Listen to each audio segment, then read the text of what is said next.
Let's talk telemedicine visit flow. I'm Dr. Jolene Brighten, and in this video, I want to share with you a few of the things I've learned over the past 7 years of running a telemedicine practice so I can help you optimize your visit flow and enhance your patient experience. Now, before we dive in, I just want to say this. If you've been running a brick and mortar practice, know that you have totally got this.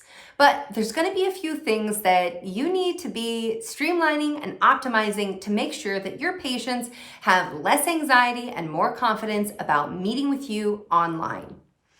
Number one is you need to write an SOP or a standard operating procedure guideline for your front office. Before that patient ever steps into your virtual waiting room, they should have all of their paperwork complete. Now, this is no different than your standard practice. However, your front office should also be calling to confirm their appointment 24 to 48 hours in advance and ensuring that they have all the technology downloaded and ready to go before they meet with you. You know, a lot of people don't understand when it comes to telemedicine that when they meet with their doctor, they need to use things like headphones or be in a place where other people aren't going to be walking by through the webcam. So this is something that's really important to convey to your patients, making sure that we're ensuring their privacy by letting them know that yes, they should wear headphones and they should be in a private room when they meet with us. Now, you may need to have a separate email that you send out that would go through your EHR or secure platform to walk them through exactly how to set up the technology that you're using. If you're meeting with them via webcam, they need to make sure that they know how to turn on their webcam. They know how to hook up their headphones to their device and that they have lighting if you do need to see your patient to evaluate them. These seem like silly things if you're tech savvy, but these can actually cause a lot of hiccups in your patient visit flow because as a doctor, you really shouldn't be spending your time being the IT for your patient. Instead, it's really important to have your staff convey this ahead of time.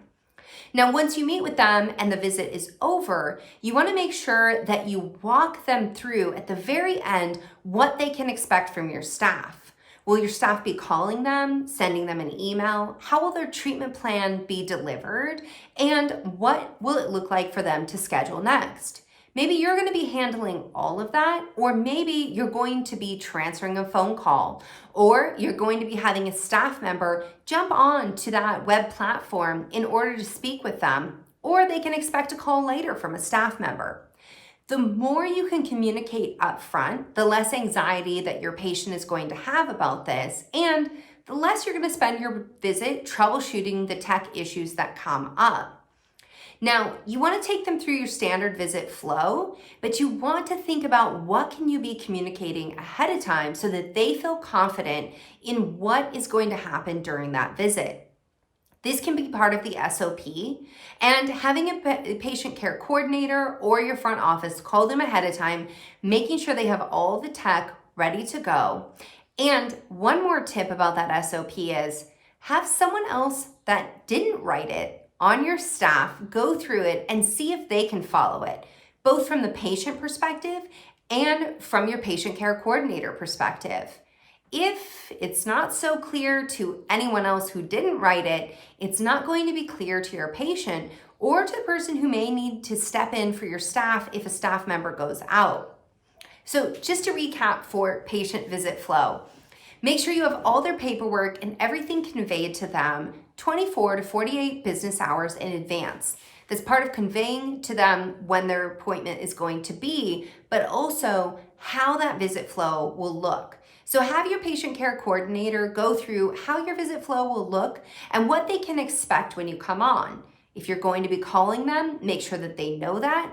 If you're going to be meeting them virtually and maybe they have to log in and wait for you, they should also know that. Surprisingly, it can create a lot of anxiety when people sign in and their practitioner is not there via webcam. Also make sure that your staff has them set up and ready to go with how to connect their headphones or their speaker, what it looks like to connect their webcam, and who they can contact if any issues come up in the process.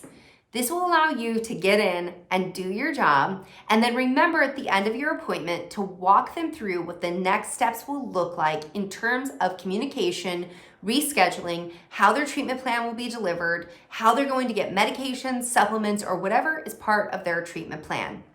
So I hope this is helpful for you. I am so honored to be here supporting you on your telemedicine journey.